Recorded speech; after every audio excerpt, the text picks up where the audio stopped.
Welcome, gents. How y'all doing? Hello. Welcome back to another fine Sunday evening on TSP, even though it's Thursday. When you see this, it'll be Sunday. So before we get started here with Lewis's story, yes, we got a few announcements. I want to thank our Patreon members, our show sponsor, Charlie over at Single Tree Barbecue, just everybody that supports us, everybody that's bought this book for $20. All proceeds go to the nonprofit that we started, Minutes Wisely, where we send veterans, first responders, and Gold Star family members to sporting events, which I just got off the phone with the Detroit Lions, and I'm not too happy with them right now. They're trying to take my tickets away from me. What? I'll get to that in 1 second. I think I'll just talk about it now. So the guy sent me an email, and he was like, "Hey, Richard, we don't like it when you sell or give away tickets. The tickets are there for you to enjoy. And I see you only went to one game last year. So if this keeps up, you could possibly lose your seats." What? So I said, "Whoa." Are you serious? Yeah. So I called him up, and I was like, I have a specific guy that I talked to being a season ticket holder. The guy's name's Adam. Yeah. I said, "Adam, man, I just got your email, but here's the deal. I live in Tennessee. I bought these tickets through my nonprofit, and every Sunday, a veteran, first responder, or a Gold Star family member goes to the games on us. This is like kind of perplexing for me." And he was like, "Oh, well, thank you for being transparent. It's not really my decision. It's the upper echelons." And I said, "Hey, listen, can I talk to somebody? Can I send a letter that you put in my file? Something?" He's like, "Yeah, let's start with write a letter, explain what you do with your tickets. I'll put it on your file." And I said, "Man, I'd feel much better if I could talk to a superior about this, man, because if my tickets are taken away from me, that'd be heartbreaking. I mean, I literally worked my ass off to purchase these tickets Yeah. to give them away to deserving people. Like, first of all, I understand where they're coming from because the Detroit Lions are very successful the last year, which is very odd because they're never successful. But they're looking at people are buying tickets and reselling for 4 times as much, scalping them. And I get that because then you're ruining it for all the dads that want to take their children to the games. Instead of spending $100, now they're spending $500 a game. I get that, but that's not what we're doing. We're literally giving our tickets away. Occasionally, I'll sell a big game to generate some funds to put back into the nonprofit, but I'm not doing this to profit off them. And the guy was like, "Well, is there any way you can go to any games this year?" I'm like, "Dude, I live in Tennessee. Not only am I doing this for Detroit, my executive board is working tirelessly to purchase tickets for the Tennessee Titans, the Nashville Predators, the Chicago Bears. Man, I'm trying to grow this thing. There's no way in hell I could go to all these games. It's not about me. I'm giving these tickets away to veterans."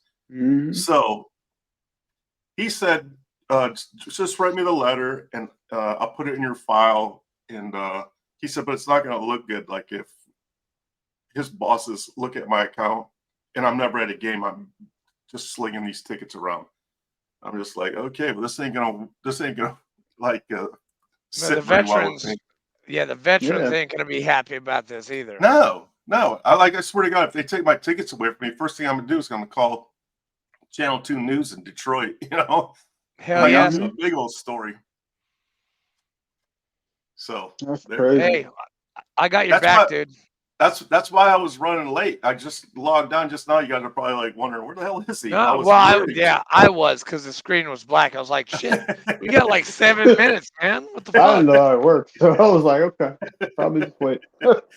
So that was the fun I just had the last 15 minutes. Well, hey, I wish you luck, man. I hope you get it. But if Detroit's gonna do that, why aren't the Predators gonna do that or the Titans do that? Exactly.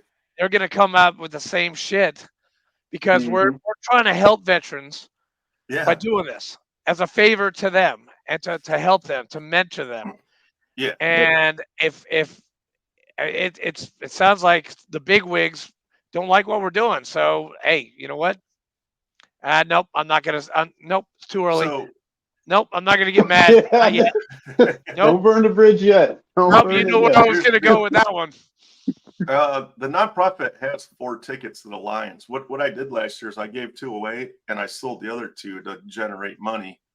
But if I have to stop doing that and just start giving tickets away, I have no idea. I don't know what's going to happen, but I'm going to keep doing what I do. And if they cut me off, I swear to God, every veteran in the state of Michigan will hear about this. I will go on the airwaves. I'll tell everybody about this, man. My Dude, we story will. Hey, no. You'll come to the national convention and you'll go meet the VFW department commander of Michigan, Yes, and you will talk to him about that. And 100%. Yep. I'm gonna try and get his number like tomorrow. I'm gonna call my friends up at VFW National. I'm gonna see if I Yeah, can get some traction with that, because if you have it, you're gonna have it, and you'll be able to use it whenever you can. yeah. At the very least, I can give him my account manager's name and number, and maybe the VFW, the commander, will make a phone Yeah. call and be like, "Hey, listen, these guys are Yep. VFW members. They're doing great shit. Like, why would you take the tickets away from them?" Yep. Just kind of put a bug in the air. Yeah, So, hopefully it's just some generic crap where it hasn't yeah, gotten to like a real person yet. And when it gets to the right person, then they'll figure that shit out. yeah, yeah. So hopefully it works out, because that's Oh. crazy. I don't know, man. So what does VetTix do? They're doing basically the Yeah, they're same thing, doing. but Yeah, they're doing they're the same charging. thing. They're charging though. I don't charge anything. Wow. So, anyways, Andrea, what do you got? I know you had a busy day today. Yeah, I just I did 2 dives. I threw up. I want to tell everyone Nice. I fucking puked my brains out before I went on my first dive. It happens every single time. It doesn't matter how much I eat or how less I eat. That I don't have my sea legs anymore. I threw up. I went down 75 feet. Visibility was like 24 feet, man. It was awesome. I saw barracudas. I saw angelfish. Wow. It was awesome. If you guys are ever in Panama City, you have to go see my fraternity brother. He owns a dive shop. It's called Panama City Diving. Mention my name. Go see Captain Pat Green. He runs a great shop, and he's got 2 boats, the Steel Slinger and the Narcosis. I was on the Narcosis today. They're 46-inch boats. They fit like 9, 10 people at a turn, and they've got like 7 different sites you can go to. It's awesome. Hey, let me ask you a question. What's Yes. King Neptune? What's King Neptune gonna think when he finds out you're throwing up on boats and in the ocean? I Dude, know. King Disrespecting Neptune the would under. be very, very disappointed with me right now. But I'll tell you, dude, the same shit happened to me when I was going across the Atlantic. I had 2 Dramamine patches on my ears. I was in the company office on the ground, Wow. and we were going over 20-foot rollers, and I was like on the ground saying, I don't want to die. Please stop making me, God, please stop making me feel like this. I didn't throw up on the Kearsarge, but I felt fucking horrible. Nipples are I'm a sissies, man. sore sailor. That's what I am. I'm a sore sailor. But I digress. I have one announcement. August 3rd is Hero Stock 2024 in Lebanon, Tennessee. Join us for an epic event right outside of Nashville. This event supports our mission that provides support and pays tribute to the heroes of our community and our country. The event will have delicious food, drinks, amazing music, and camaraderie. There will be a cornhole tournament and activities for all ages. The music acts in question, which we will get to watch: Scotty Hastings, Shannon Book, Malachias, friend of ours, Barbara Sim, Stephen Cochran, another friend of ours, Mike Ponder, Rachel Havery Hill, and Sal Gonzalez, another friend of ours. 3 of those guys are from Middle Tennessee, so it's going to be like a rocking Yes, concert. Now, gonna be awesome. I didn't say this the other day, but general admission is $12.51. VIP is $55.20. Meet and greet with the band, $55.20. and there is veterans do get in for free. So if you want it, I've got the Eventbrite link right here. I will send that to you. I think I've already sent it to you, Fleek. Lewis, if you want to come down to Yes. Tennessee and hang out with some veterans, Army, Navy, Coast Guard, Star Trek convention, those people, yeah, sure. Nice. Sounds Nice. awesome. Um, Also, we have a hey, oh, look at that, man. That's beautiful. golf outing September 11th. All proceeds go to supporting veterans, first responders, and Gold Star families. Hopefully, we still have tickets then. Dude, that's a great flyer. Who did that for you? Me. You did that? Yeah. Dude, why am I paying money for people to do flyers for me when you can do it for free? Hey, I don't Seriously? know. Damn, dude. You never asked. No, I didn't know you were that good. I'm like, that was damn good. But I guarantee you're gonna have it 5 people say, where is it? What time does it start? I'm sorry, yeah. our guys never look at like the fine print. They always Yeah. either ask Fleek or ask me, and I have to answer that question like at least 1,000,000 times. Like I'll a just year. tell them, check your golf status app. It'll Yeah, tell you check everything. your email. Check, zoom in. Use this action right here. That works wonders. Yes. Okay, you zoom in and you can actually see that shit. Not that they will Oh, not that they'll go to spend money anyways, because our members only show up when it's free. Hey, listen, we're having a hard time getting. Dude, do you know how many people have signed up for the blood drive on May 24th? 1. 5 people. 5 single digits. No. And they need 33 to actually do the damn blood drive. I sent the QR Yeah. code out to 300 people today. Like, hey, You did? for you Middle Tennessee people that are in our VFW 12206, sign up for the blood drive. May 24th. I'm not a Starts at fan of 10. giving blood, man. I get all queasy and sick, and Come on, man. It takes like 20 minutes tops. Okay, and you're not even. It freaks me out. Hey, I did double listen, reds last time, and it was weird. Don't do double reds, man. Double red. No. Don't do platelets or double reds. Just give like the simple. What are you? O positive? What blood type are you? I'd assume so. I don't remember. Let me go look at my dog tag. Lewis, what blood type are you? O positive. Yes. Yes. Now, what is that? We are the universal. Are we the giver or donor.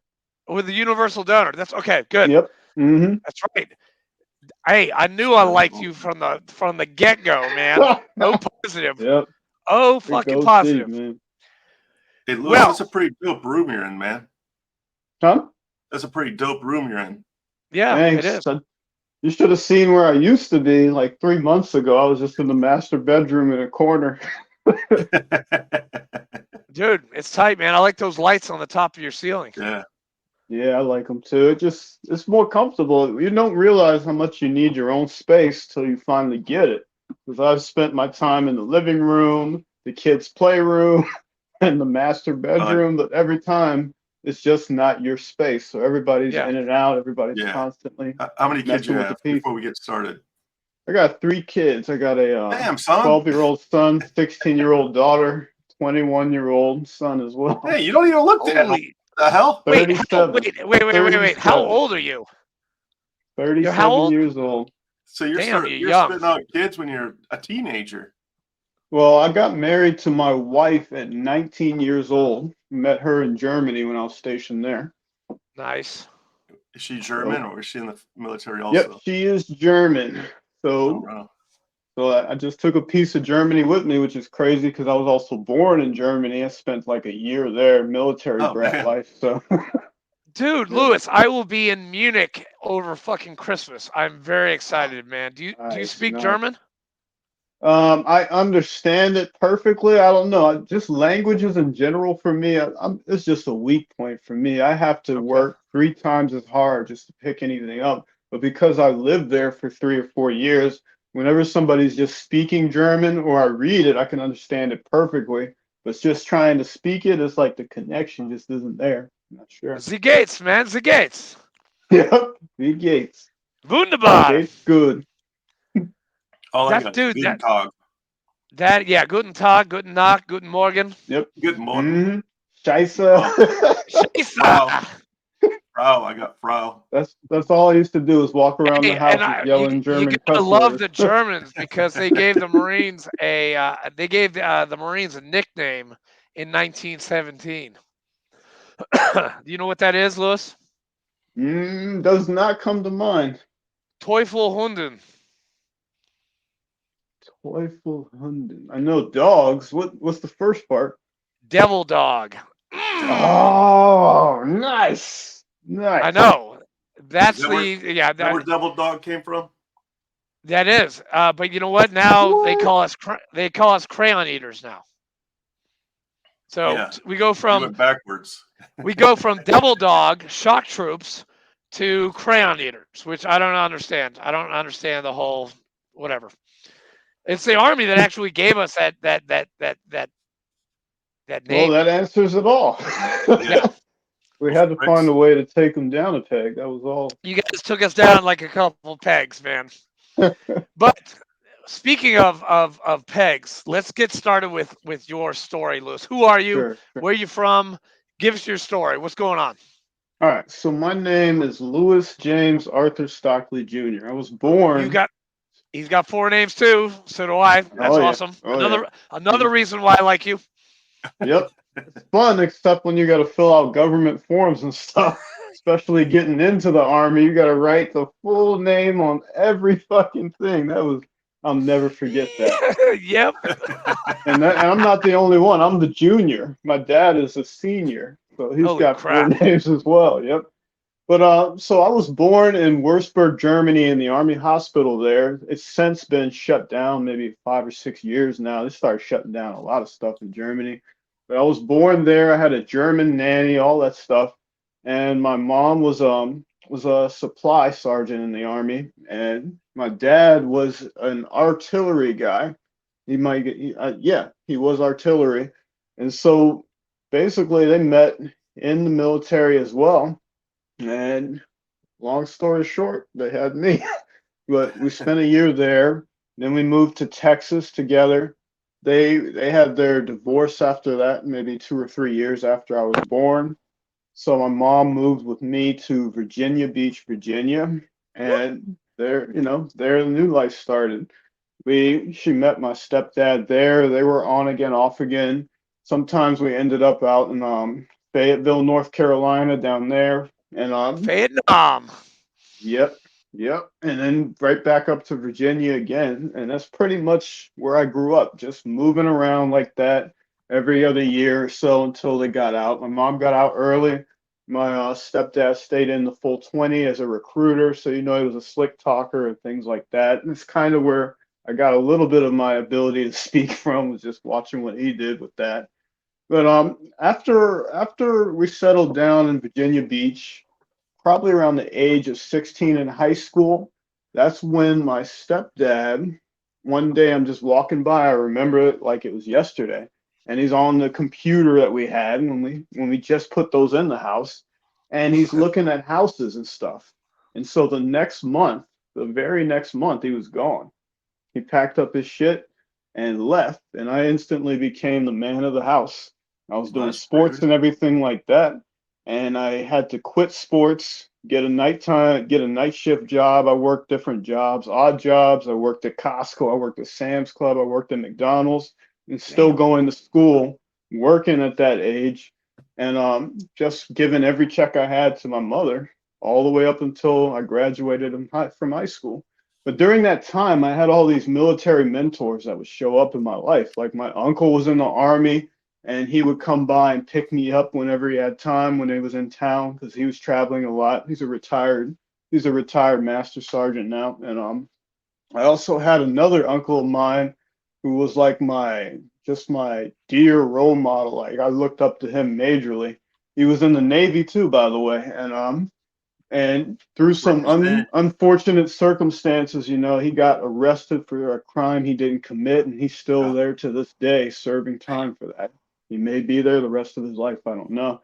But he would pick me up, and he was the head of security for different types of rappers and stuff like that. So I would always, at a young age, be able to go with him as he was pulling security and experience concerts and all these other different cool things. And just Nice. through those role models, I got to see what military guys could be like, the positive side of it. Because my other uncle would come by in his flashy cars and slick talking and all that. And be like, oh, I need to join the military. But funny thing is, right after I graduated from high school, I still didn't join the military.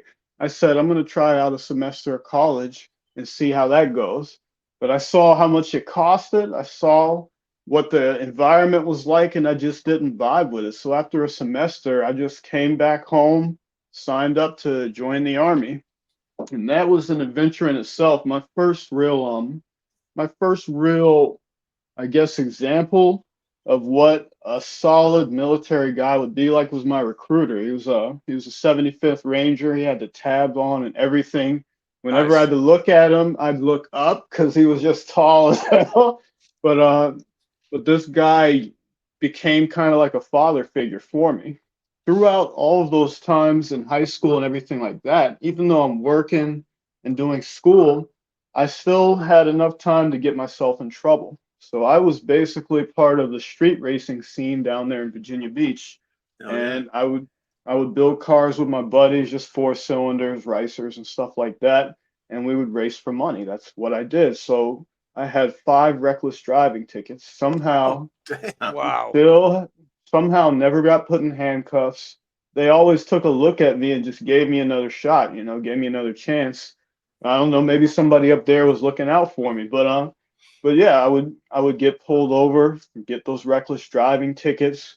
And ultimately, it did cost me my license after I joined the military. So I spent my first 2 or 3 years in Germany walking. Everywhere I went, I couldn't get my license back. I'd have to fly back and go through all the process to try to get it back. But this recruiter, we were kind of broke, pretty much, as you can expect, living with a single mother and everything. He recognized that I was a pretty apt, potential soldier. I was extremely smart. I scored like a 120 or higher on that ASVAB test. Jesus. It got his attention majorly, and he started to say, I need to take a second look at this kid and see what he wants to do. And ultimately, he put on his Class A uniform because I had fines to pay for these reckless driving tickets. My mom couldn't afford it. I damn sure couldn't afford it. He put on his Class A uniform, told me, wear whatever you got that's neat and clean. As a teenager, we just got whatever we have. And he walked into the courthouse with me, spoke to the judge, said, this upstanding young man wants to join the military. Can you help him out? Can you reduce his fines? Do whatever you could do so that we can make sure he actually makes a turn in his life. He changes his life. He just gave this really nice speech. And the judge took that and said, okay, we'll reduce the fines. You're going to join, right? He gives me one of those looks that makes the back of your head tingle, like, oh, he means business, right? And I was like, yes, yeah, I'm going to join for sure. And then, he, up until this time, that recruiter had not told me that he was going to pay for the tickets. So I'm thinking in the back of my head, okay, cool, he reduced it, but there's still no effing way I'm going to be able to afford to pay these fines. We walk out to the bag. He's like, let's go up to the cash register. I'm like, oh man, do I tell him I can't afford it right now? He didn't even ask. He pulled out a card out of his back pocket, paid all of my fines for me. And I probably wouldn't have been in the military if it wasn't for that. Wow, Is that is There was no amazing. freaking way. So that was my introduction to what it would be like to have a strong, masculine mentor from the get-go. And then from there, it was it. I knew what I wanted to do. So I went to the MEPS. I went through that whole process of picking my job. They wanted me to be a weatherman. They wanted me to pick, a lot of the sciencey type jobs with that ASVAB score and the potential. and I knew what I wanted to do. I wanted to start a career doing something with computers. So I knew there was an IT specialist gig that they had, and I fought hard for it. I said I ultimately had to go so far as to start walking out and say this was the job I wanted. If I can't have it, then I'm heading out. I get out of the MEPS place, walk through the double doors, and whoever that career counselor or whatever is, he runs through the doors. He's like, look, there's an opening. One job just magically opened Oh and yeah. you could have it. It's But funny how that they were works. also like, but if you want this job, you're gonna have to sign up for a minimum of 6 years straight. So that was it. I signed up for 6 straight years, got a bonus, got in, and I shipped off to basic training, a couple months later in January. So the Where'd biggest you go? things, I went to not Fort Jackson. Yeah, I believe it was Fort Jackson that I went to. Jackson, South Carolina. Yep, Nice. January yep, what? Jackson. What was the date? Do you remember the date? January what? I think January 15th. I know it was cold as shit. And when we did our Yeah. FTX, snow on the ground, brother, it Hey, was full on snow. listen, We were like I don't want to huddling hear together shit. for warmth. I left January 28th and I went to Great Lakes, Illinois. Yeah. Ooh, up north. Oh, yeah. Yep. Hey, Yes. June 21st, 2004, Paris Island, Yeah. South Carolina. It was fucking hot as Hot. balls. Yep. I Some bet. brown recluses are down there too, man. Yeah, I Yep. saw a couple of those bites happen. Yeah, so I go to basic, and the crazy part is, I did track in high school. I'm like running, working out. That's one of the gifts for me. Working out, training has always come natural to me. It's my comfort spot. Even now, I go work out. Even today, I got off of work and I went straight into the gym they have in my work building and just started working out. So I'm like, this is going to be no problem. But week 2, Fort Jackson has this run we do for PT every other morning. It's about 3 or 4 miles, the run is, and in a certain section of it, 20% through the run, there is this massive fucking hill, but it's actually like 3 hills, right? So we're running and we're doing this for the second time. I know it's coming, it's kind of in the back of my head. And I make it up the first hill. It's all smooth. Everything's going well. We get to that monster of a second hill where it's kind of like if you're looking straight forward, you're still seeing the road in front of you. Yeah. That's how steep that hill was. So I'm climbing up that hill and I feel a pop in my hip flexor. And that was all she wrote. My hip flexor completely kind of gave out on me. And we're all running in formation. So I had to back out of the formation and go to the back. And everything is just going into my mind like, is this it? I know that when people report to sick call for stuff like this, they get sent home because this is that major injury. And what I ended up deciding to do is I said, I'm in the back. These guys are slower. I'm injured. I could just jog with these guys and push through it. And so, long story short, the entire basic training, I just kept going, pushing through with that same exact injury. And it was kind of like I knew that I wasn't going home. So I said, instead, I'm going to deal with the pain. I'm going to stretch when I can. I'll keep going and make it happen. So there were many nights where that thing would be stiff and hurting and I'd be crying and stretching it out. But I'm like, if I go to sick call for this, I'm going home and I'm not going back there. I know what the guys at home are doing right now. They're racing, doing drugs and all that stuff. And I knew if I get around that environment, it's over. So I said, I'm going to keep pushing through. By week 11 or 12, it kind of hardened over. So I went through all the different stuff, gas chamber, throwing grenades, shooting weapons, pugil sticks, all of that Yep. stuff with that injury, just busting through the whole thing. If you want like a master class in grit from basic training on. So after basic training, which I successfully graduated and everything like that, I started at Fort Gordon just learning my job, learning all the IT stuff. And we were still doing PT and everything there. That went very smooth. There wasn't any issues there. I met a lot of brothers that I still talk to this day. And at the end of that, it was a huge class of probably like 50 guys in this group. And they decided, we need to figure out where to send y'all. We're going to split half of you and send you over to Fort Campbell. And the other half, we're just going to ship you guys off to Germany. So I'm like, I was born in Germany. I would love to see Germany. I'm crossing my fingers. And they were like, yep, you're going to Germany. So they packed us all up. And that ended up being my first duty station was Mannheim, Germany, which I guess since now has been shut down. But that was my stomping grounds there.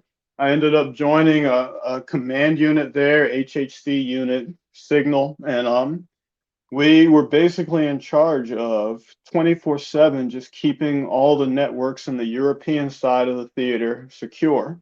So at any time in the night or day, there was always somebody on staff. We were doing 12-hour shifts and just living it up, learning my job, doing everything I needed to do there, doing small deployments here and there to places like Romania and Kosovo and things like that. And through all of that stuff, I had a lot of different mentors. I effed up majorly so many times. The first time I arrived in Germany, there was this girl. It's always about a girl that I knew from doing the advanced training in Georgia. She had also ended up there. She ended up in Wiesbaden, and to get from Mannheim to Wiesbaden is quite the hike. But I went there having no clue, having no money, having nothing. But the cell phone, the jeans that I was wearing, and stuff like that. And I'm like, I'm gonna go spend the weekend and hang out with this girl. And so I had no plan or anything. I hop on the train, I go grab a taxi with the last money I have left, and I spend time with her. So come Sunday, when it's time to hop on the train and head out, I didn't realize back then that on certain Sundays the train station would close down earlier than usual. So instead of the train station being open till like 7, 8, 9 at night, it closed at 5. So I show up there at 6 p.m. I walk into almost an empty train station with them starting to turn the lights out and stuff like that. I got one of those old Nokia cell phones. So it ran out of power. I had no way to call anybody. I didn't have money or euros or anything to use like a payphone. Even if I did, I didn't know the number for my NCO to call them. I didn't have it memorized. So I was like up shit's creek with no paddle. I spent the night at this train station sleeping on a bench that smelled like piss, just like thinking about all my life choices up to that point. And then when I finally, when the train started up in the morning, I get woken up, by the trains pulling in. But formation was supposed to have started around 6:30 in the morning. I walk in looking in jeans and a shirt and everything at 9:30. My NCO, who I still talk to this day, he's an amazing guy. His face is just red, and he's like, "Where the fuck have you been?" So I got smoked. Lots of exercises happened that day. He had me doing counseling statements, had me write an essay about how it's proper to prepare and all this other stuff. Man. I got the father figure care package, I guess you would call it. Because remember, father figures weren't really a thing for me. Like, even though I had my biological dad, I would speak to him on special occasions like birthday or Christmas, and he would send gifts. There was no real connection, no real influence, no real chances to learn about that side from him. So I'm basically growing up in the military, learning how to be a man, learning how to be prepared and all that stuff. And so back then I was pissed off at him. I was like, man, how could he just be so mad about this? Like, it's not even that serious, like a teenager would think. That's what I was thinking. And then when I started to look back at it later as I got older, I was like, he was actually worried that my ass was going to end up dead somewhere or things like that. He was actually worried for my safety. But he became, kind of that figure. He stayed on top of me the whole time, and I became a much better soldier, a much better person just because of, falling under him. And he since, has gotten out of the military, and it's kind of crazy because what he does is real humble. He works at a factory doing IT stuff for them, but him and his wife, just about every other year, they adopt kids. So they adopt kids that, if any skin color, it doesn't matter. Him and his wife, they just bring them in with lots of love. And he's so far had 5 or 6 kids go to college. Like these kids are living amazing lives. He just got so much love to give. And so that's what he was back then as well. He was like that as well. So it's just crazy to see how that happened.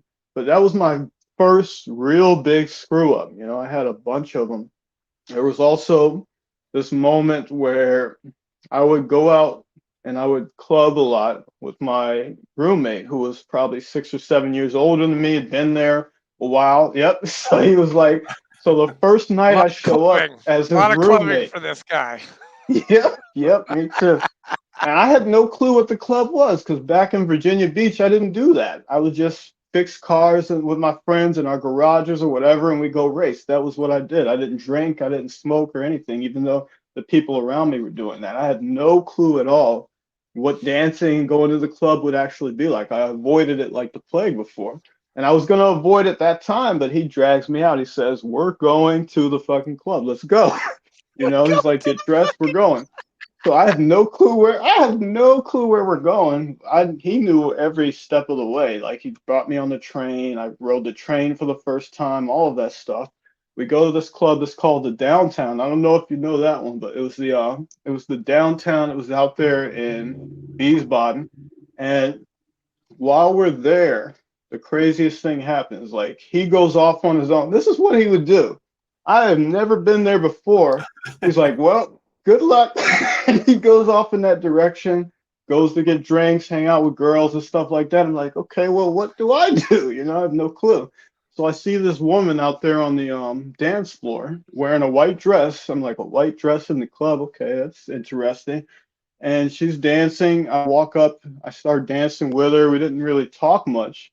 But then some 200-pound chick wearing high heels takes the heel of that shoe she's wearing and steps on her big toe, like an excruciating, yeah, Ah, just yeah, it's like God. so her toe is just torn up. So I did the Ugh. chivalrous thing, you know, and I picked her up and I carried her to the common area where they had like a nice fountain. This is a fountain indoors and stuff like that. And we sit at this fountain and we really started talking and we hit it off, you know, so well that she gave me her phone number after that.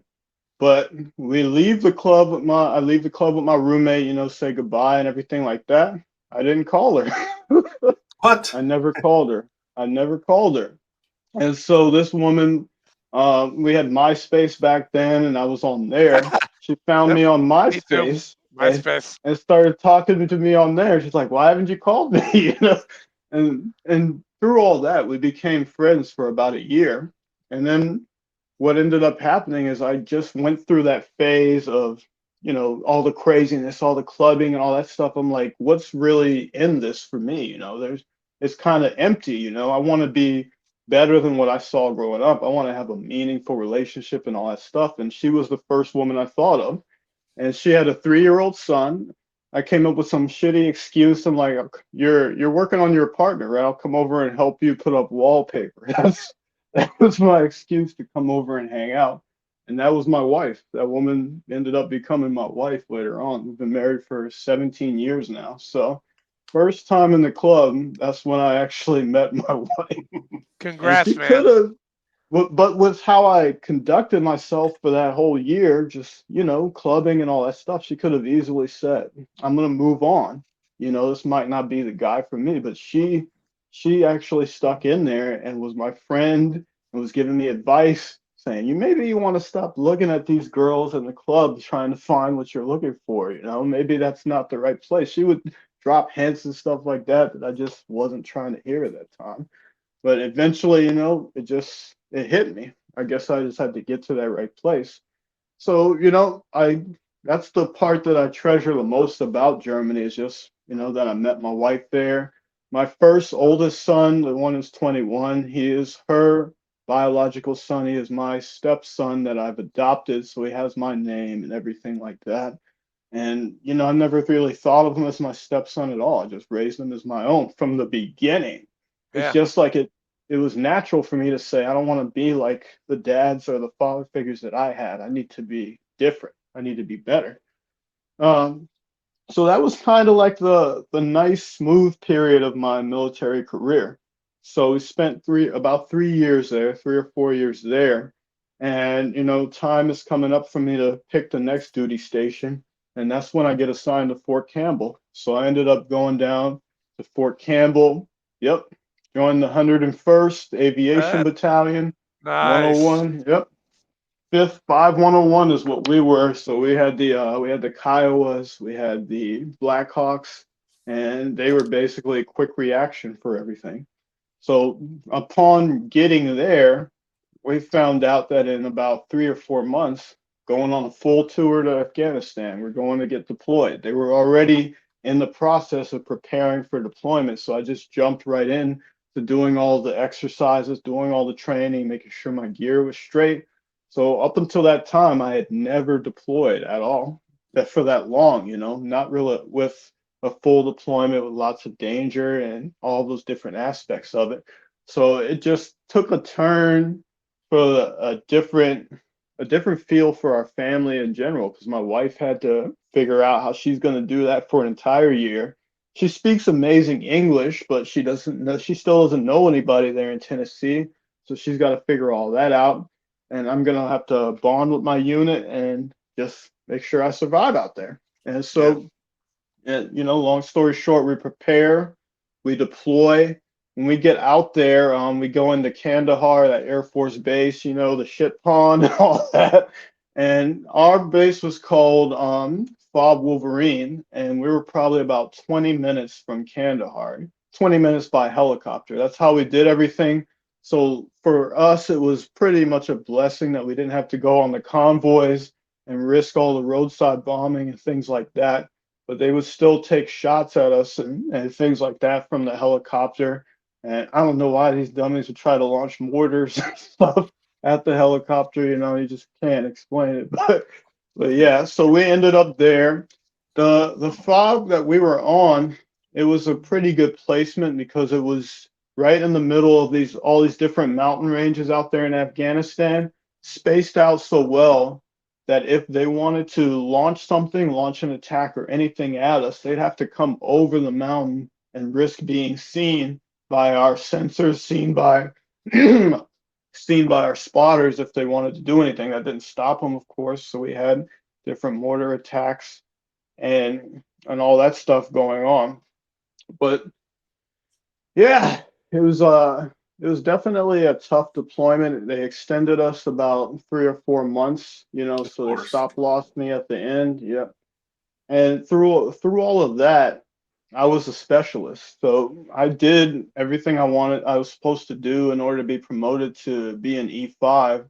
But because of how popular the job, they basically said there's no space for you. There's no space to promote you there. Mm-hmm. And so I made up my mind at that point that maybe it's time for me to start planning and looking for the next step. So even through Afghanistan, while we're doing 12 to 14-hour shifts and all that stuff, I still found a way to pull out that computer and start working on my first bachelor's degree, in IT, because I was like, okay, if this isn't going to work, I need to start moving towards the next step. So, we go through the whole deployment, lots of different attacks and stuff occurring and things like that. And at the end of it, they finally decided to say, like, we want to promote you. We see you've been working really hard and you've been a specialist promotable for like 2 years, blah blah blah.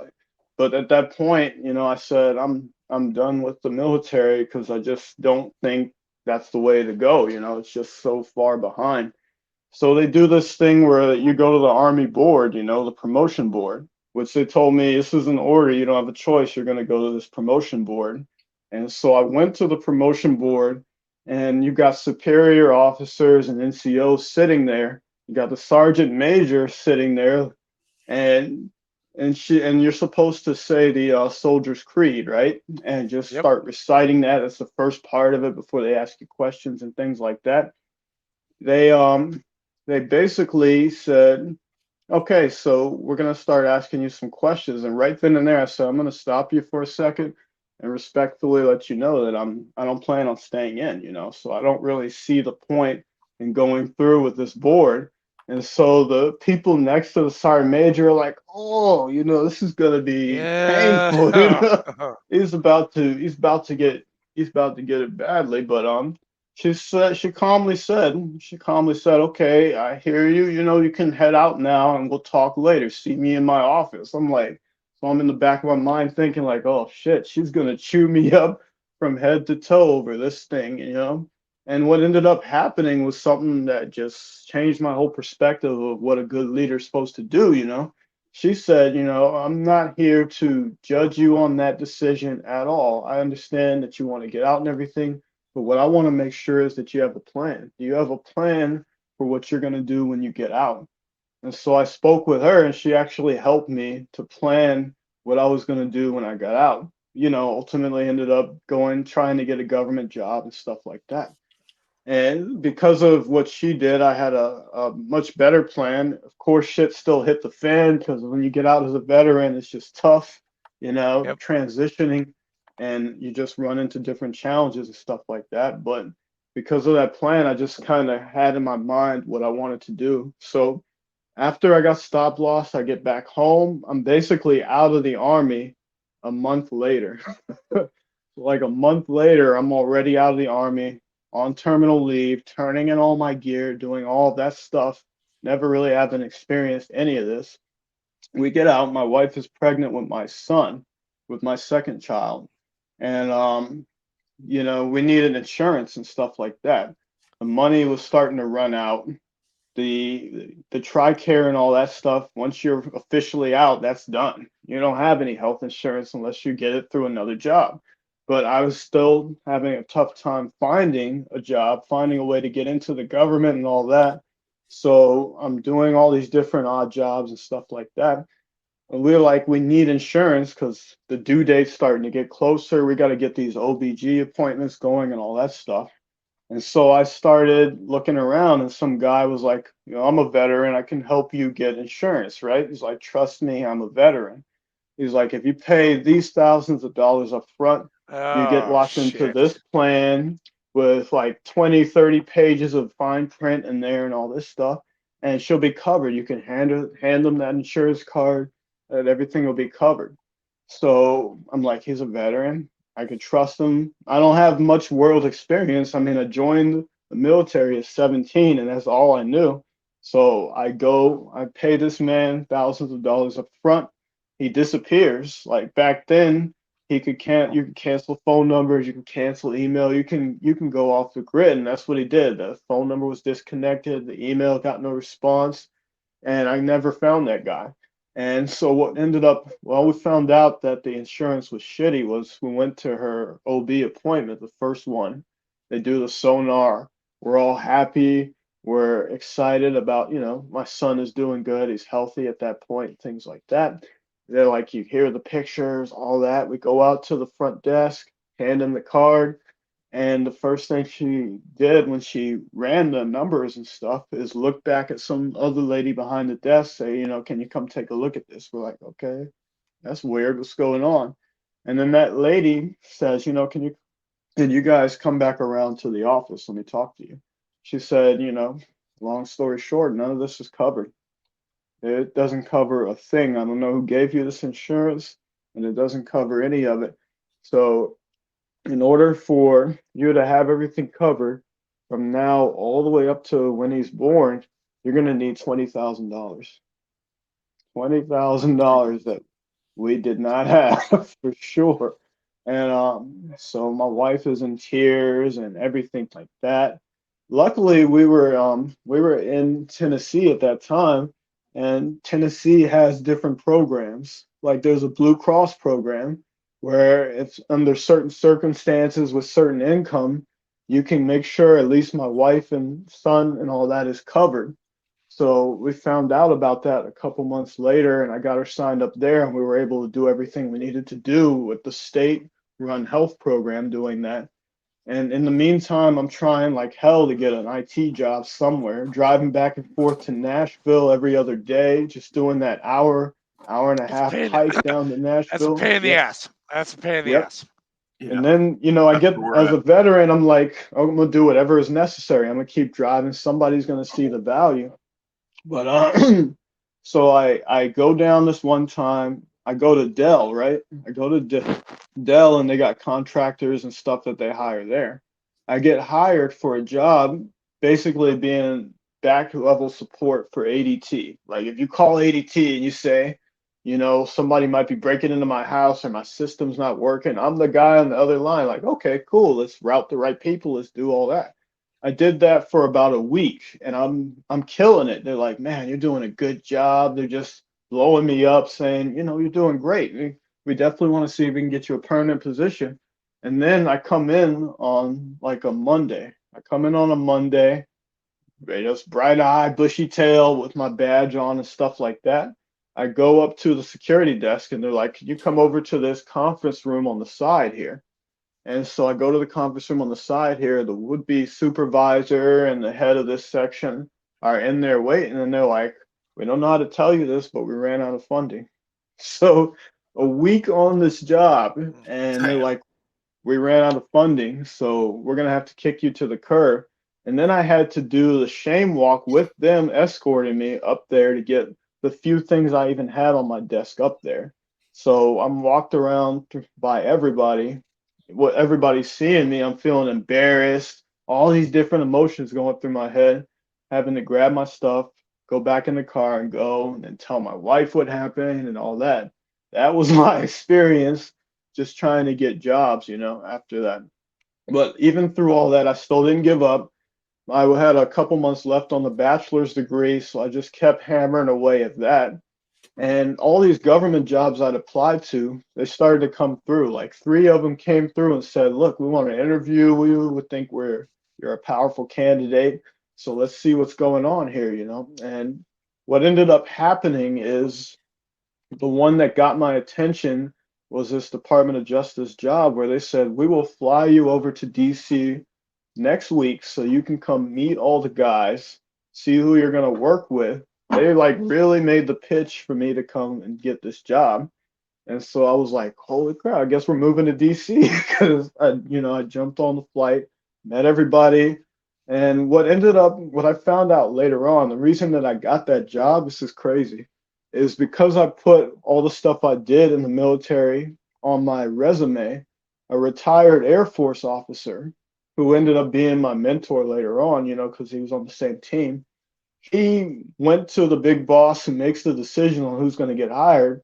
And he's like, none of these guys are as high speed as this guy right here. You see what he's done, his 6 years, he's done every aspect of high speed you can think of. He's like, you need to hire this guy right here. And if he hadn't done that, I wouldn't have had the job. He wouldn't have never offered to fly me out there or any of that stuff. So it's like on one end, I'm getting screwed over by veterans, but then on the other end, you got veterans that stuck their neck out to make sure. They didn't even know who I was. I was just a name on a paper, but he saw all that stuff and got that job. we couldn't sell the house we had in Tennessee, so we said, maybe I'll take a bet on veterans again. I said, there's a retired sergeant major over here that runs a property management company. We can't sell it. Maybe he could put somebody in to rent the house. I can trust him. These militaries, like, trust me. I'm a retired sergeant major. I'll take care of you, right? Oh man, that statement. And we said, okay, we'll do it. He said, I'm gonna put my best person on this, my best employee. The best employee was his 19-year-old son. He said, my son is gonna make sure that we do the background checks. We put the right people in the house to rent it out, that's taken care of, so you can go to DC. You can pack up your U-Haul, go to DC, and not have to worry about anything.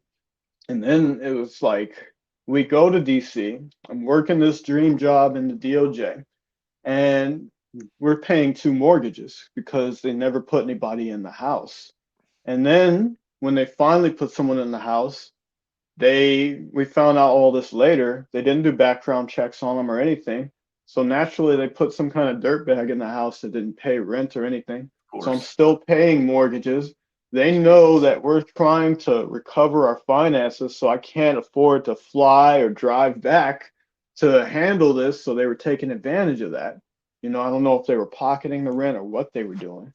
But long story short, they still couldn't collect the rent from this person, whoever it was.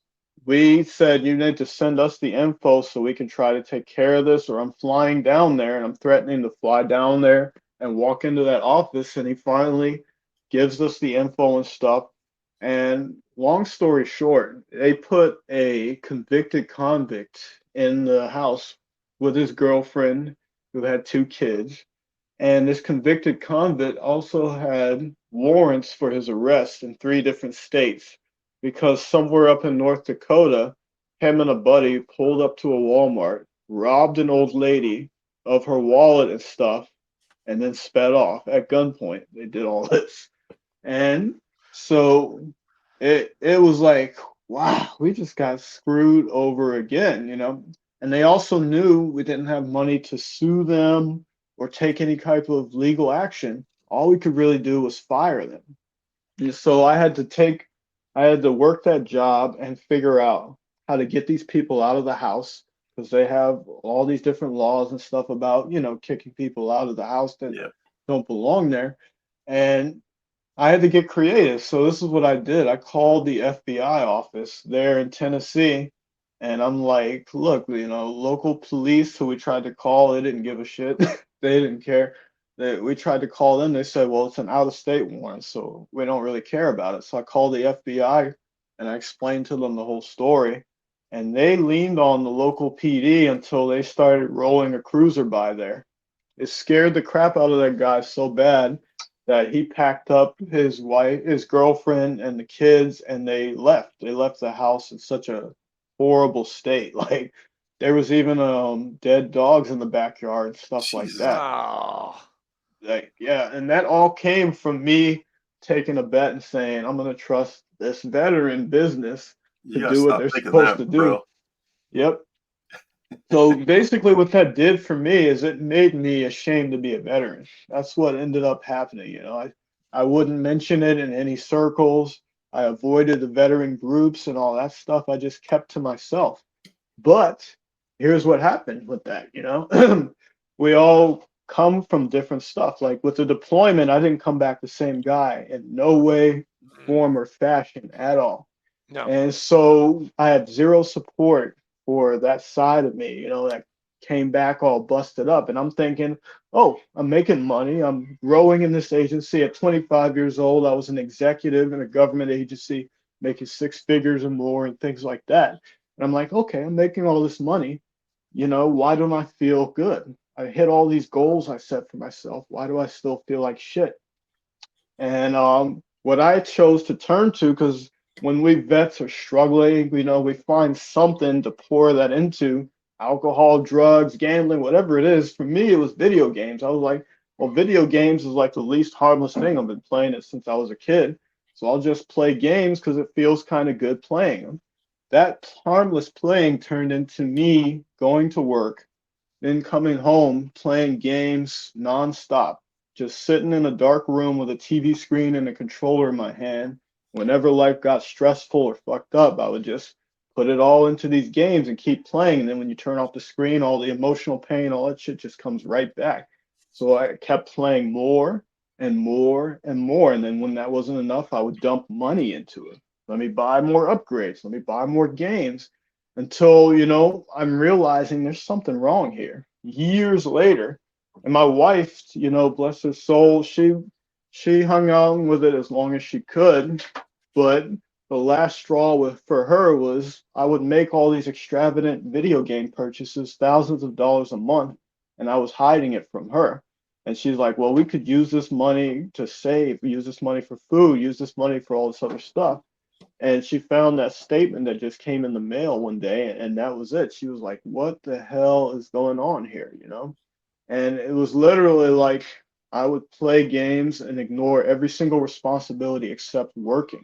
And even sometimes at work, I would bring the games with me, because I was in charge of the mobile device program and all that stuff. I could automate everything. I'm smart enough to automate whatever I need to. So I have all this free time to just pour into that, because I feel like shit. I don't know what else to do. I'm gonna just keep playing the games. And what ended up happening is she found that statement, and that very day she confronted me about it, and she kicked me out, as she should have, you know. Basically, I was a video game addict for many years, and I just thinking video games are harmless. So this isn't really an addiction. This isn't really a problem. I really had to face the fact that this is a big issue, and I got something deeper shit going on. So she kicked me out, and all it took for me was one night in the hotel room. I'm sitting there looking at a duffel bag next to me with my clothes or whatever I grabbed, and and I said, nah, man. I looked back at everything and I'm like, oh, I can't live this way. This is not it. Something's truly wrong. So I called her up and I said, I'm gonna do whatever it takes. I'm gonna throw away all the games I got, sell whatever I can, just get it out as quickly as I can. Which is a miracle for me because even you can sell all your consoles, right? You can get rid of all the equipment and all that stuff, but you still have a cell phone. And you got to walk around with your cell phone every day. So I was always like fighting this temptation to install games on my computer, install them on my phone whenever life got hard. But I started with a therapist at the suggestion of my wife, and the therapist helped me work through addiction. Then I realized when I was in Afghanistan, my most favorite memories was getting up in the morning with my unit and doing P90X and doing stuff like that. So I was P90. like, Oh man, P90X. yes, sir. Jesus, that's a long time P90X. ago. Yep, that's what we would do. We'd get up in the morning and work out and do P90X. And then until later, because this fob we went on, this fob didn't even exist before we showed up there. We built it from the ground up while we were there, the infrastructure, everything. So there was no gym. That was all we had until the gym came like towards the end of the deployment. So, I remembered that and I'm like, maybe I'll try that again. That could feel good. I like working out. So for the first time in I don't know how long, I'm like, I'm gonna go down to my basement. All I got is some push-up bars, a dinky pull-up bar that my wife bought me for Christmas a year back, and I'm like, I'll just do whatever I can with that. And I started working out, started training, started feeling a little better. Always fighting that pull to go back to the games, and then I would just lean into whatever else I could do to keep my hands busy, working on projects around the around the house and stuff like that. So the crazy part is this. This is the turning point for me. I'm still working on my recovery. I haven't touched a single game. It's been probably 10 years now since I touched a single video game. Even with my kids around the house playing games and doing all that, I don't want to stop them from, doing it. It's my problem, not theirs. Even with all that, I'm fighting and trying to get my health back. And we had a veteran friend of mine. He was MP for 10 years, and they would deploy every other year, his unit. So every other year, he is in the sandbox, guarding bases and stuff like that. He was like really fucked up. And he was living in New York, and his family just didn't understand what he was going through. I'm sure you guys have heard that before. And so my wife knew him too. She was friends with him when they were in Germany. And I'm friends with him as well. So we're like, we got November, December, and January right now. We're in the toughest season for vets. Like this is the time where most vets take their lives, Like that holiday season is a tough one to come through. So we're like, let's invite them over to the house and have him just stay here in a safe, comfortable place with people that understand what he's going through. That was the only plan. Just have him come stay in the spare bedroom and, be in a safe, comfortable spot where he can start to get himself together and figure out what he wants to do next, And every morning I'm getting up at 5. I'm doing P90X or Insanity or something because I'm starting to get used to the working out. So I'm trying to get more intense with it. And I'm playing music or I'm playing motivational speeches, listening to David Goggins or whatever I could find. And yep, and I'm doing all of that, just basically building my own personal health up. And he comes down one morning at 5, and he's 300 pounds. So this big 300-pound guy comes down the stairs. And he's like, "What are you doing?" I'm like, I'm just training. It feels good. I want to get in shape. So I'm here training, trying to get over my shit, right? And he comes down, and just chats with me while I'm working out and stuff like that. And then after a week, he's like, "Can I join in?" And I'm like, "Hell yeah, of course you can join me." So picture this 300-pound guy. I got that dinky, thin pull-up bar that my wife got me for Christmas. We're doing the P90X workout, He's like, all right, come on, we're going to do some pull-ups. And this 300-pound guy grabs that pull-up bar. He hasn't ever done really a pull-up before in years, right? So he grabs it and the bar starts bending towards him as he's just struggling, and he gets his pin over that bar. I'm just screaming in the background at 5 a.m, like, yeah, go ahead, keep going, keep going. And that became a coaching, like a coaching mentor relationship. That was the first veteran I ever helped. And so, long story short, me and him are training every day. We're eating right. We're listening to motivational content, reading books, talking, talking about all the shit we've been through and all that. And he starts to get healthier. He starts to lose that weight. And then I started realizing he needs something. He needs something to feel better, right? So I'm like, what do you want to do? Like, what is something you would like to do next? And he's like, I want to join the police academy. So this MP that's been through all this shit is like, I still want to serve. So that shit, man, broke my heart. I'm like, okay, let's go for it. Let's go for it. So we trained. He gets down to 200 pounds, around 200 pounds, this guy loses all the weight, feeling amazing, feeling good. And by the time we're done, he heads back to New York. He applies to try to get into the police academy. And ultimately, he didn't get in. He didn't get in because, of his history with the deployments and PTSD and all that. They just weren't comfortable bringing him into the force for that. And he understood. But because of all the work we did, it didn't stop him. He started taking on security jobs. So it was becoming like head of security and just being successful in that way and just taking his life back. And, eventually he became a single father as well. He's currently a single father with a daughter, and he's doing his best. He's still thriving. And I like to think that because of that work we did, he helped me and I helped him, And so what ended up happening from that is I chose to become a personal trainer at first. I'm like, working out comes easy and intuitive for me. A lot of people say, well, how is this so easy for you? Can you help me out with it? So I started posting a little bit on Instagram, like this stuff of me just trying to do push-ups and just struggling. I posted the good, the bad, the ugly, all that stuff. And in the back of, and I have social anxiety, by the way. So I'm like, oh shit, what are people gonna say? You do? They're gonna, yes, I 'Cause do. I don't really see it, sir. I'll get to how I got over that. But I've had it since high school. I didn't go to a single event. I just hung around my brothers, building cars, racing. Only thing I went to was prom, and when I was doing track, I did track. That was it. I avoided different dances and social gatherings and football games. I'd just stay in my room. I wouldn't do it. And so that's what I was dealing with. I'm like, oh, what's going to happen? All this fear, all this stuff is going through the back of my head. But I kept on posting stuff here, and I found this community around working out. They just do calisthenics, and crazy guys. I saw a video of some guy doing crazy flips off of a pull-up bar, and I was hooked. So I started training in that, posting that. Yeah, I Yep. remember seeing Yep. that. Yeah. Yep. So I started posting on me doing that, and I built a group of a family around that. Just a bunch of guys that were all training calisthenics, and they would turn themselves into athletes and go into competitions and stuff. So I'm still at this point. I helped a veteran. I'm training. I'm getting better, but I haven't tapped into any type of veteran community at all. I'm just like outside of that.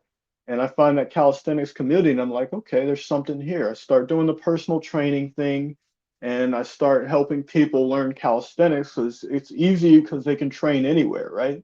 And I start getting good at that. I start doing well at that. But I'm like, when I help people do this, when we stop, they don't stay healthy. Like, what was it about working with that vet buddy of mine that let him stay good? What helped him stay healthy? So then I start moving into nutrition. I'm like, well, if it's not this, maybe it's that. So I experimented on myself. I did vegan, I did keto, pescatarian. I would take these different things and spend 6 months to a year eating solely like that. And you can imagine my wife through this whole explorational journey. She's like, what the fuck is going on with you? Because it's like one extreme to the another. She's like the voice of reason. Like, why are you going so crazy with all this stuff? But I did all those different things till I found out the best form of nutrition that works. I would take pieces of everything and keep what works. And then I tried it on people I was working with. I'm like, okay, you're working out. Here's this little sheet. Eat exactly like this says for 21 days, and let's see what happens. So I'd have people healing from fatty liver, arthritis, and all this stuff by eating. I'm like, okay, cool. They're gonna stay healthy now, right? Nope. they still would fall by the wayside, you know. And so I said maybe it's mindset, and I started working with people on mindset. And here's the crazy part. I get to this point where I master all these different categories and I can put together programs intuitively. Like you tell me you're struggling with depression and you're overweight and all these things. I can spit out exactly the things that you need to do by asking quality questions and just walk you through what you need to do to where you're motivated. Then we give you the plan, you start doing it and you start healing, right? But at some point, I'm like, I'm charging people to do this. It's a business, right? And every now and then, I'm always chatting. I'm starting to open up to the veteran community because I had this little turning point where even with getting off of the video games and stuff, I was still going off the deep end on the exercise side of things, Right. still looking for that extreme. So I joined a buddy of mine on Instagram who was a vet. He went through this program previously called FitOps, which is an amazing program. It's called the University of Health now, which I'll send you guys the info for it. Yeah, It might please be do. I can Yeah. connect you with the people that run it. They're amazing. So he said you should go. He kind of knew something was still wrong. He knew something was wrong, and I was going through it, you know. And so I said, okay, I'll take a look at it. And when I looked at it, it's like you come up there in the mountains up in Arkansas at their facility. You stay there for 3 full weeks. You don't pay shit. They pay for your flight. They drive you up to the facility and they get you around other vets and you do all these amazing things together. They have a psychologist specializing in helping vets right there on staff. My brother, John Martin, who I'd love to connect you guys with. He should be on Yeah. here.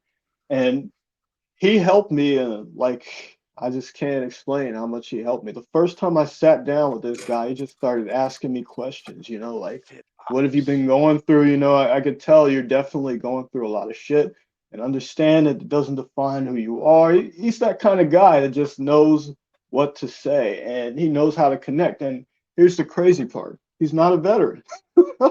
He's actually just a psychologist that has worked with veterans for 30 years or more.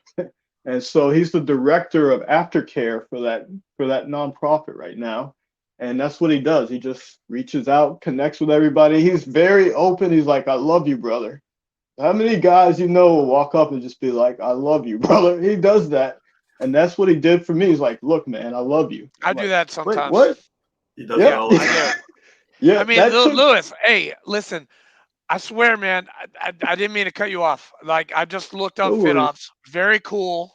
That's very cool. Your story is fucking amazing, dude. Yep. I'm fucking riveted. All right, I really Oh am. yeah, Like we are this. over the time. I didn't even No, no, realize. no, My no, no. bad. And I don't care. I don't care about the time because this is your show. But dude, you've been through so much, Oh yeah. and you've surpassed it. You've overcome it. And I swear, I think I got a veteran community that you can actually take this to help out. I would love that.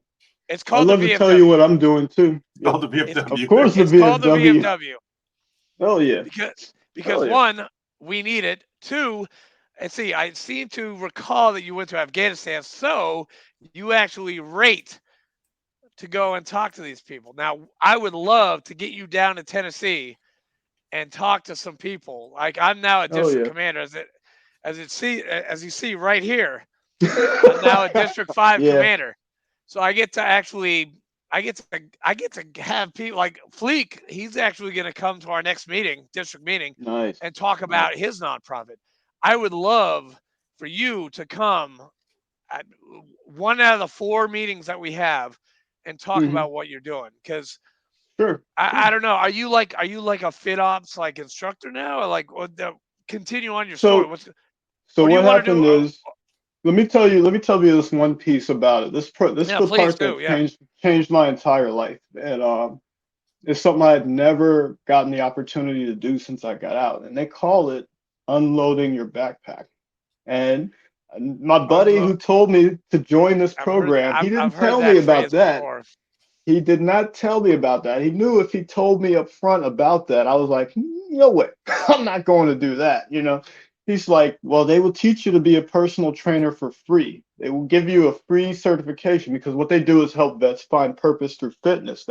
That's the moniker that they take on with that. Now it's purpose through health because they've done a lot more. They've expanded. But Yeah. he's like, they will teach you everything you need to know. They'll bring high level people, fitness influencers, trainers, and people in the industry there that you can learn from and be mentored by. We work out together every day. It's great. You should go. We go there. And a week into it, they're like, okay, guys, we're going to do something called unloading your backpack, right? And what unloading your backpack is this. You have like a campfire site type of setting, right? Where all of your brothers and sisters, all these veterans you've been training with for a week and bonding with, they're all sitting around in this dark circle, right? In the middle, there's a hammer. On the side of this sledgehammer, it says FitOps. It's like the coolest shit ever. And so at that point, we're like, okay, how does this work?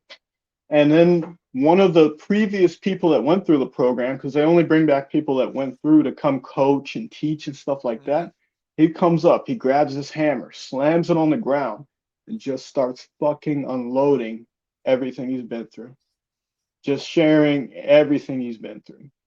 All the deployments, stuff like how some kids were harmed while he was deployed, where they actually had to make that tough decision between a brother and shooting a child, things like that. They just talk about it all in this very, very safe space where it's only people that would understand, right?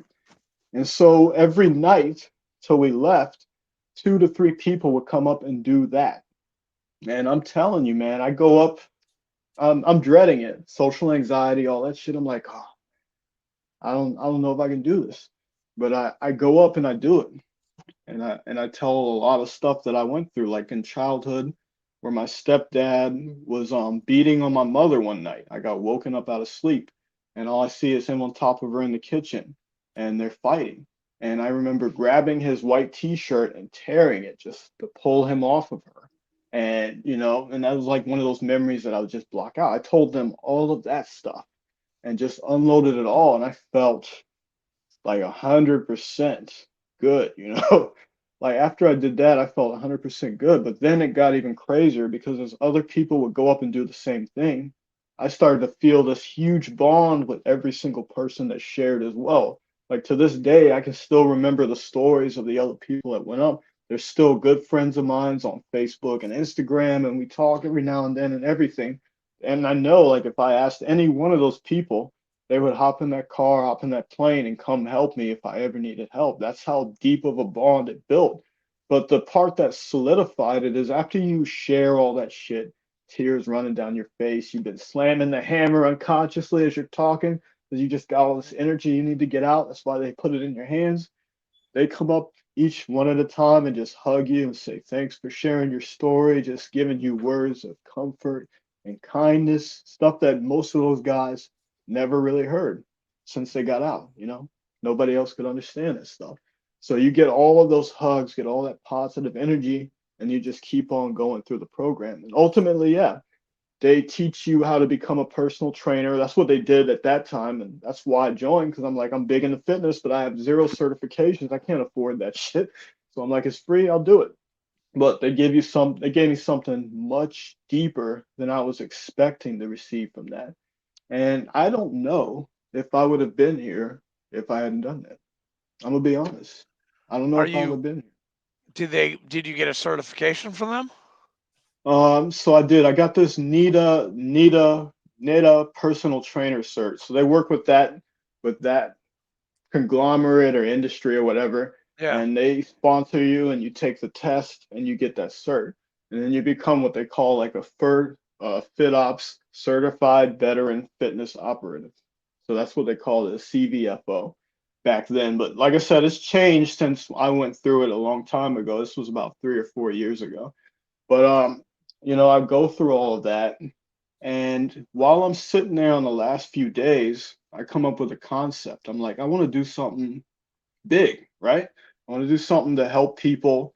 And I'm still not thinking about directly helping veterans at this time. I'm like, I like the idea of dreaming big. So I said, let me start with something called Dream Big Calisthenics and just teach people that.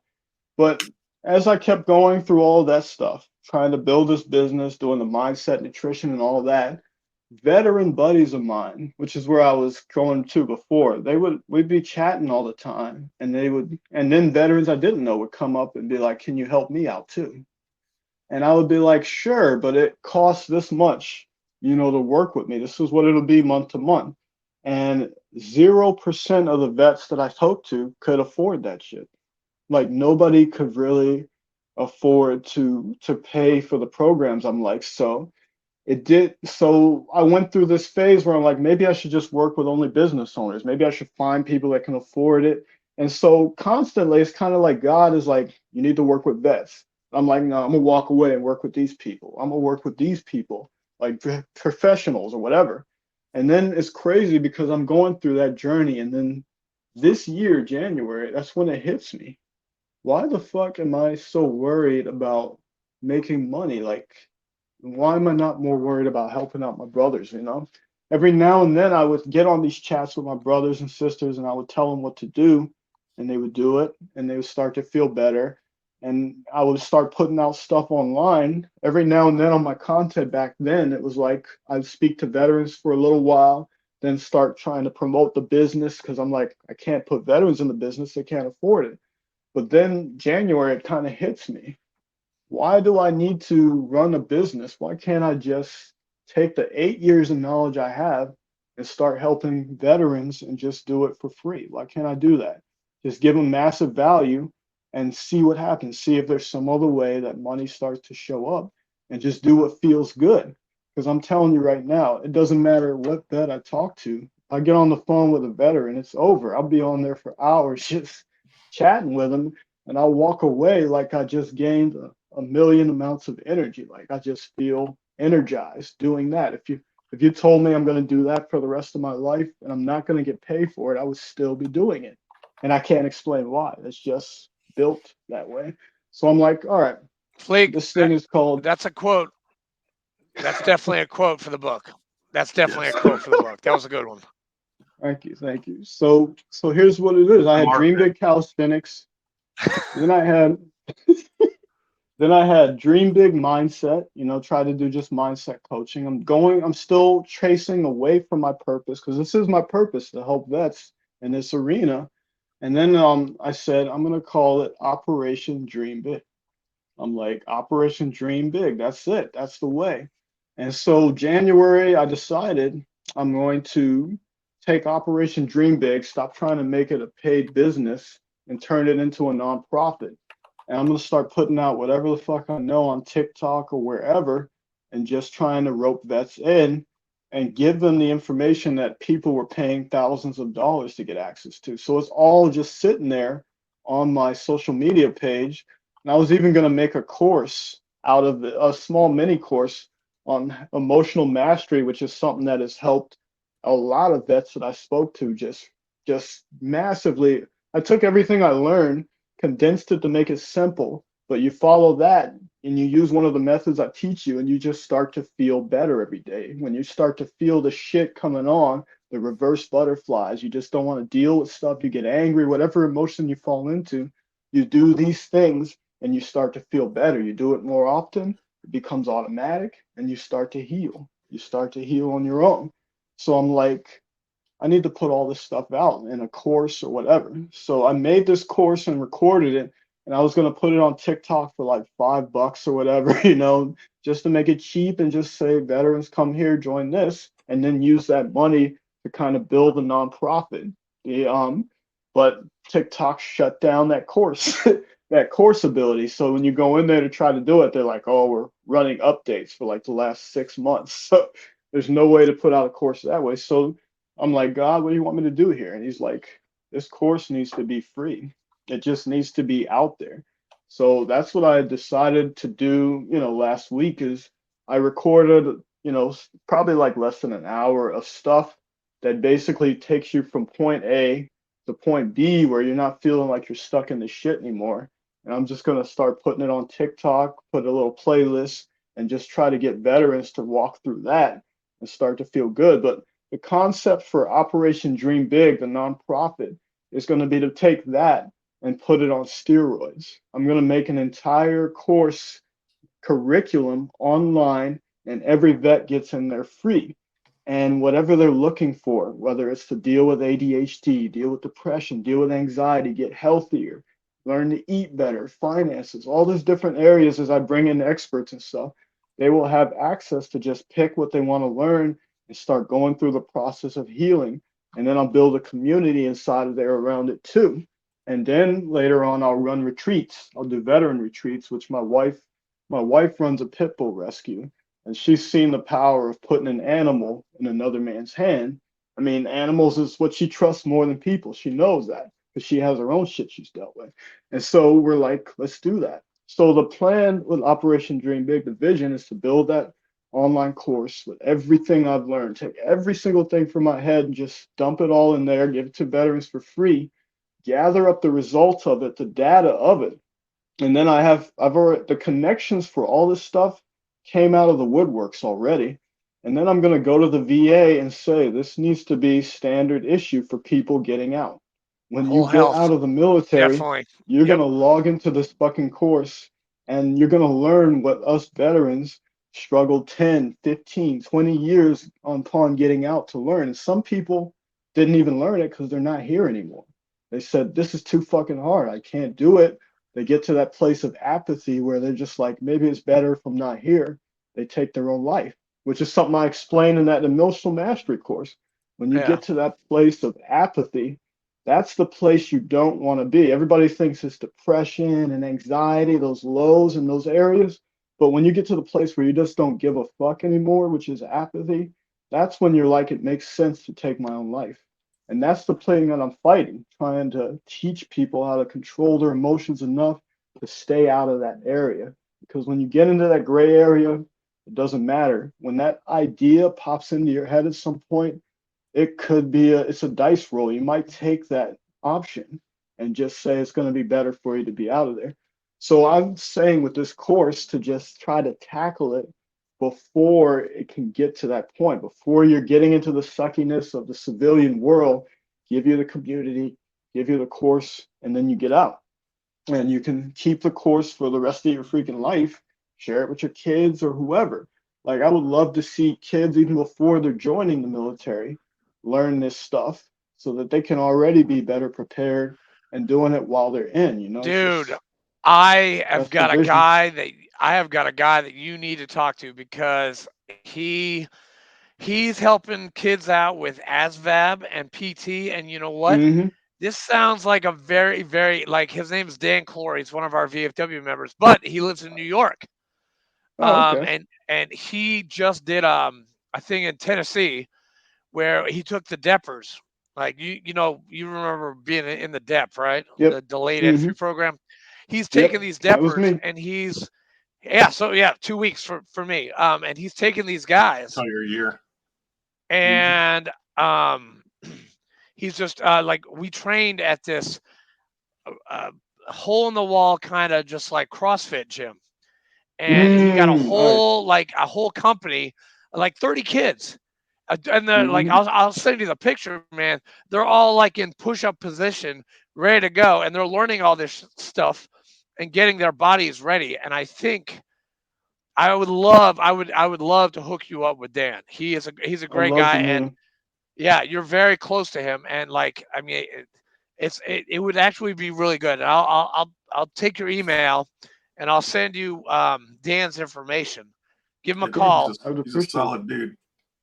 Yeah. Yeah, he's But doing but it's called overall, that's it, man. That's the vision that I have is to do that, to do that, and then on the other side of it, which is something that's crazy because back the Department of Justice job I'd been in for 12 years, they I thought it was my family, you know, how we vets give everything we have to something. I thought it was my family, and that when I go through tough times that they would be there for me. They would support me on that. So I go through one of those tough times with my oldest son, who's doing amazing now, but back then he wasn't, and he was in and out of the hospital, and they just didn't support me taking all that time to deal with those unexpected issues like that. And then they also didn't support when I took those 3 weeks to go to FitOps, because I needed to go there as well. And so ultimately they said at that time, it's all right, you know, we'll give you a slap on the wrist. We're going to suspend you for a day without pay, just so we did something. And then you can keep working your way back to where you need to be. So I'm like, okay, cool. They're working with me. I get it.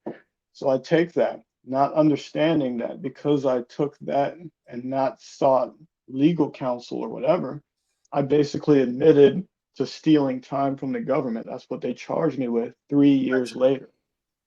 So they launched this whole investigation on me.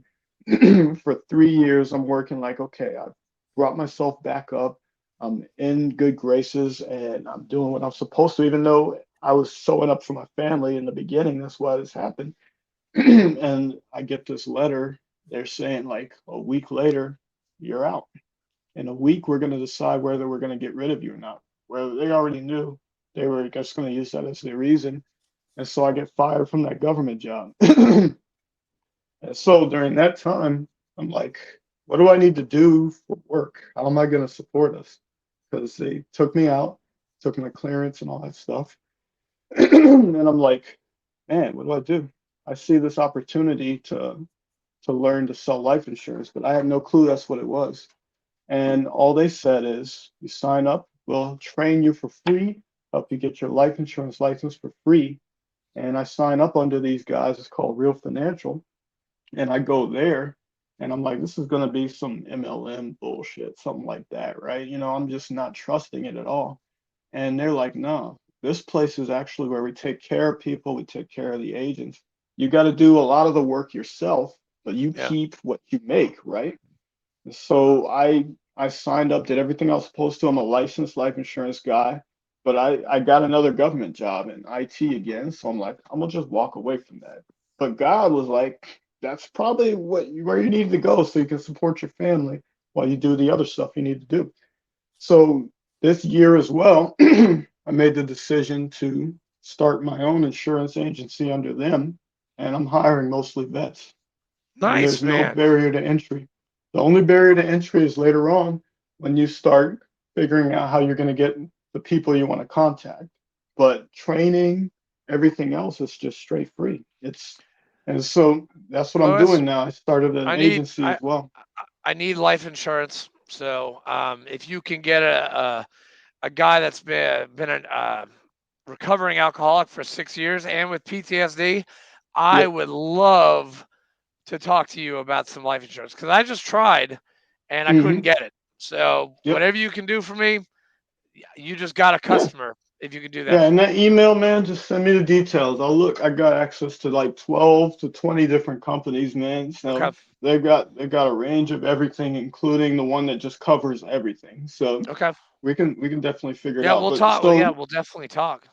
hell yeah. So that's basically what I came to. I'm like, I'm gonna do the nonprofit, and I'm now in the process of building an insurance agency where I hire the guys that I know are gonna work their asses off, my fellow vets, and to get this opportunity to sell insurance, do it from wherever they're at. They could do it from anywhere.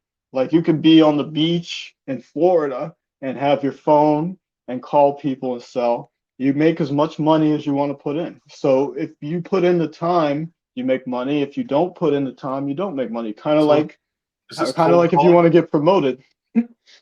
Is this cold calling? So no, actually, you can do the cold calling way if you want, or you can purchase the warmer leads that are looking for what you have to buy. You're free to do it however you want. You can even start a social media account and just start talking about insurance on there and to collect your leads from that. They're free to do it however they want. They don't have to sign a non-compete. whoever they sign up for life insurance is their customer. Even if they decide they want to walk away from the agency, that's their business, that's their people. So it's like 100% a full advantage for every vet that does this, especially like I talked to a guy on Friday. He's got 100% disability. He's got damage to the nerve endings in his feet. He would love to be out there diving like you do. He's a master diver and everything, but it just his health doesn't support it. So it's like, I need to find a way to make money. And I'm like, you can do this because all you need to do is get on the phone and call people from the comfort of your office. You don't have to be on your feet. You can be wherever you want to be. You can put in as little time or as much time as you want. It's yours. It's yours to do. And I'll take nothing from what you make. Real Financial has done it so well that they will pay me from what they receive. They don't take the money from the agents at all. They take from the insurance companies that pay them for when they get those sales. So it's one of the only places that does that. If you talk to any of these others, like Primerica or all these other ones, they are basically running it kind of like that, MLM, where it's just stepping all the way up, and people at the top are making this, but people down here are just like, that. Everybody wins here. Everybody eats. And so that's my other passion now, is to bring in vets into that. So the vets that are broke, wanting to make money, wanting to do something different, but help people, because life insurance fucking helps people. You know that. They can come in and they can do this as well with somebody they can trust, because I was screwed over, remember, for insurance a long time ago. Yep. So that's one of the things that lit a fire under me to do this as well, to build something for vets. And I aim to be one of the only agencies under Real Financial with 80 to 90% vets as the agents there. That's it. Dude. Yep. That Fleek, this is fucking one hell of a fucking story, man. We have dude, we're and that's at not even all of it. I've danced over so much crazy shit. We're at an hour and 38 minutes right now, and we haven't even we didn't even have to ask a question, man. He just started talking and he just kept going. I know, and he hasn't. I apologize. No, dude, no. Like we said, hey, Mr. Social Awkward over here. Yeah, and it's your show, by the way, and you took clear advantage of it being your show, and it is. I mean, I was like, I can't believe you don't have a glass of water there. Like, after talking that long, I would definitely be fucking thirsty. Well, it's not me, man. I feel like this is what I was born to do. Like when I was struggling with ADHD in middle school, my mom had me going through therapy, had me taking Ritalin and all those pills and all that stuff. And I got to the point as a kid where I just knew I didn't want to do that shit. So I would fight off the therapist. I would throw away the pills or sneak them out, and I wouldn't take them. And she was like, we looked at each other in frustration one day, and she's like, this is not working. So we went back to the drawing board, and every fucking night we would sit at that kitchen table and we would go through all my homework. She would have me reading old English novels, Tom Sawyer, all these other novels. So I was extremely well read at a very young age. And I don't know, I guess I was just being prepared for doing stuff like this, because from everything she told me to do, she taught me how to take charge of that ADHD and use that energy and push forward. And then I just started to get better. And like one day when I'm recording all those fitness videos I've been doing that for like a year and a half or more.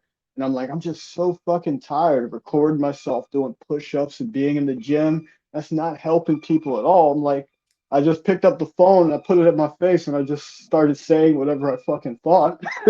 And that was it, man. I was like, and I thought, nobody wants to hear this shit. Nobody's going to care. But I just started doing that. That's people wrong. Were like, wow, man. A lot of people, dude, like, wow. That's wrong right there, man. A lot of people are going to care.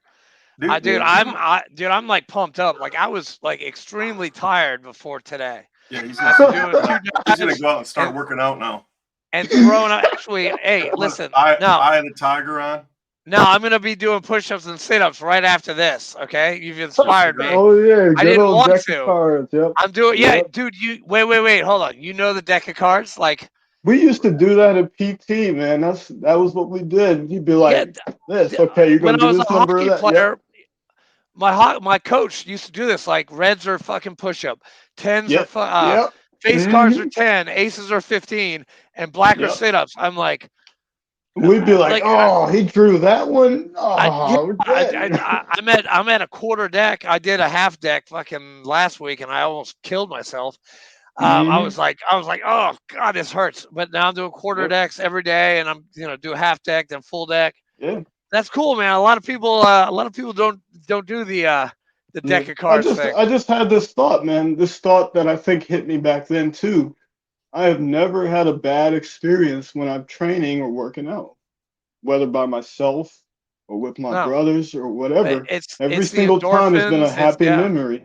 Yeah. So I'm like, Uh, that's it. I need to go back to that, Louis, Yeah. we need a part 2, man. I'm sorry. It's Hey, just hey, Louis, before we shut it down, though, I gotta ask oh you yeah, something. yeah. Wait, he's Of gonna course, ask of you course. because I Not asked that. yesterday. This one's something total random. Do you have a bird in the house? Yes. I hear something screeching back there, bro. See, this bird is like 20 years old, and the only thing she does is that scream or says the word hello. So you got to kind of pick your poison as to what you want to get screamed Dude, at you. you must have dog ears, Fleek, because I can't hear a You squawking or didn't hear anything. that thing screeching? No, Is I it don't hear I weird? can no, dude. hear it. It's I got kind of tinnitus, muffled because man. it comes through the floor, but yeah. Yep. Oh, the bird's not even in your room with you? No, she's Dude, downstairs in the floor under me in the bird room. So Fleek, Hey, you we have got birds and superhuman stuff here. hearing, dude. well, I'm here. I got headphones on. But hey, Yep. Louis, this has been a treat and a pleasure, and you'll be getting an email from me probably in the next 10 minutes. Thanks.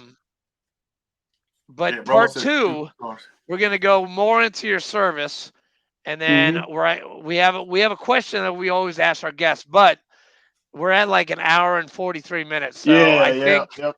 I think people are like they're turning the channel or they're going to turn the channel. So we're gonna At some point, I'm gonna Fleek's gonna send you another thing, and we're gonna set you up another interview because we need to do a Okay. part 2 for you. All Sounds right. good to me. So you want me to do it this time? Yeah, you do it. All right. So you meet this young man or young woman.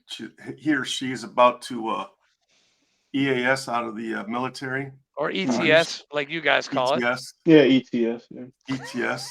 And you're sitting in the Marine personnel and room with Navy's her. different. So you're sitting in the personnel office with this person. They're signing the papers, getting ready to hit the road, walk out the base for the very last time. What kind of encouragement? What would you say to this person as they're transitioning from the military life into civilian life? Whew. So what I would tell them is the top 3 things that I tell vets that have been struggling for fucking years to figure out. For fucking Tell them, years. I'd tell them number 1, you are missing the military for sure. Even if you got out on bad terms and you're like, I'm fucking over this. At some point, you're gonna miss it. And so what you need to do is find a positive group to get around. So number 1, find a positive group of other vets who understand what you're going through, no matter what the organization is. Make sure it's a good one because there's good ones and there's bad ones that just harp on the negative and then you get crushed. Find a good one, sign up, and get active in there. And then number 2, I would tell them find just a small part of your routine that you can start taking over right now. You're going to miss that structure and that predictability of the military. So you need to put that back into your life as quickly as possible. I don't care if you're going to fucking go and do a 15-minute walk every day out in nature, or if you're going to read a book, find something that you can repeat every day and build on so that you can start to feel better in that area. And then the last thing I would say is try as much shit as you can so that you can figure out number 1, who you are and what your purpose is, because that's how I figured it out. I tried a bunch of shit until stuff stuck. And most vets are afraid to do that. What are they going to think about this if I do that? Am I going to crash and fall on my ass? Yeah, you probably will. But once you figure out what your purpose is, that pulls you away from fucking apathy and gets you into this area where you do the things you need to do on autopilot. I don't even have the desire to pick up a video game controller anymore even though my kids are playing it, I'm seeing it, and I walk around the living room, I can function normally because I have this purpose. And I know that it doesn't serve that purpose at all. I'm like, but if I mess with that, then I can't help these vets. And I'm full of shit when I try to help them. So your purpose just naturally makes you feel better. And so when you get out, don't ever think that those 3 things are something you're not going to need. Just stack them up now. That's what I was saying. Excellent. Well, Dude. Thanks for jumping on with us. Great story, Amazing. buddy. You did awesome. No problem. Dude, you did. And We're gonna get a lot of feedback on this one. I have a positive mentality about what's going on. Well, if it helps, I'm glad. That's all I'm trying to do now. I didn't even realize the time was going by that much. I was like, I thought it was Dude, just you were less on than an a hour, so. fucking roll. Like dude, Yeah. seriously, you talk more than some of our guests that we've had, like Vietnam vets, Korean War vets. Like it was like a TED Talk. it was like, yeah, this is a fucking TED Talk. Trademark TED Talk right there. Boom. Come after I guess us. it's just I dare it's just ya. the vulnerability thing, man. I think that FitOps thing just busted that vulnerability false belief I had that that's gonna get me shit canned or whatever. I'm like, if I talk and just share all of the nitty gritty, someone's gonna resonate with that shit. Oh yeah. Yes. And Definitely. dude, you've That's what we're here resonated with for. me big time, and with Fleek, and with He's a got lot a of boner people. sitting in his freaking I do. hotel room all by I do. himself. I have a fucking boner right now. I do. Fleek, seriously, man, come on, man. Wait, that's another first. I don't think boner's ever been said on the air before. Hey, we're all about first. Here We're at about the TSP. first. But Louis, Yeah, hey, I yeah. just sent you a text. We'll talk in a couple Okay. days. But thank Okay. you so much. This was great, man. Thank you so much. Yep, All sounds right. good, man. Stick I around for 2 appreciate the seconds while I opportunity, hit the end button. Yeah. See you Thanks guys for next joining week. us. See you guys next Sunday. Thanks for everything. Just thank you.